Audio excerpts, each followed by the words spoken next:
Welcome to Cornerstone Today. This is a daily moment in the Word designed to help you start your day grounded, steady, and focused on what matters most.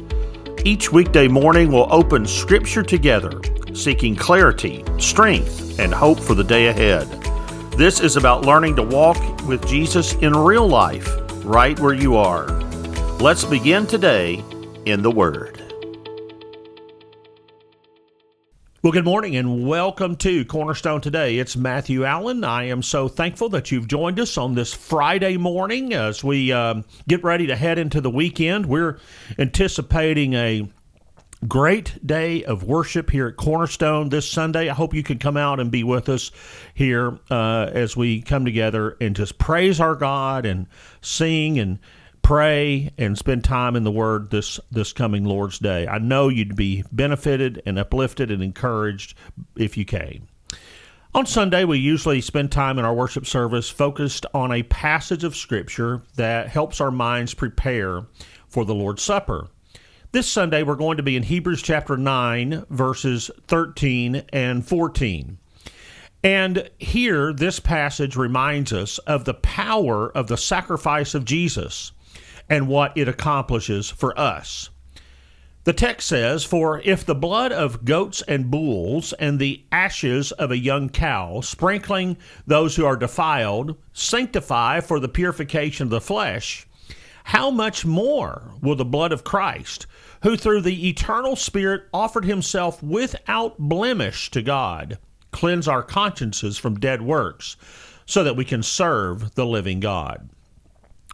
Now, under the Old Covenant, sacrifices were offered again and again, and animals were brought to the altar, and blood was shed, and there was a purification that was performed. These sacrifices were serving a purpose, and they reminded God's people of the seriousness of sin and the need for atonement. But they could only address an external problem. They purified the flesh. It was an outward ceremonial uncleanness that these things were addressing, but these sacrifices could not cleanse the inner life. They could not quiet the troubled conscience. But here in this text, the Hebrew writer says something remarkable. He says, if those temporary sacrifices had a role in purification, how much more powerful is the sacrifice of Jesus? Now, Jesus did not offer the blood of animals. He offered himself. And through the Spirit, he willingly gave his life as a perfect sacrifice without blemish, without sin. And his sacrifice does what the old sacrifices could never do. It cleanses the conscience. You know, if you think about your conscience, that's where the guilt lingers. It's where the memories of failure and regret and shame often settle. And there are many people out there that live with a constant sense that something is wrong, that the past can't be undone, or that guilt will always remain. But the gospel tells us a different story. The blood of Christ does not just cover sin temporarily, it cleanses in totality. It purifies the heart and it frees the conscience so that we can serve the living God. And I want to go back and just focus on those words for just a moment. All of this is for the purpose that we can serve the living God.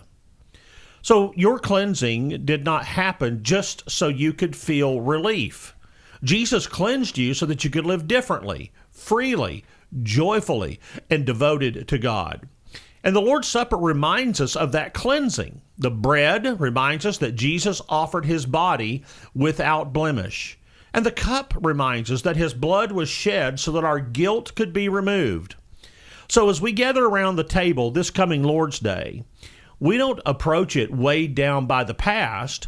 We come remembering that Jesus' sacrifice is greater than our sin. Through his blood, our consciences are cleansed. And because of that cleansing, we are free to serve the living God. We'll see you over the weekend, and we'll see you here next week. Thanks for spending these moments in the Word today.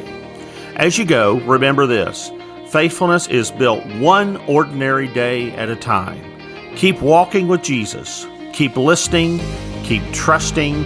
God is at work all the time. Join us again every weekday morning for another moment of encouragement and truth here on Cornerstone Today.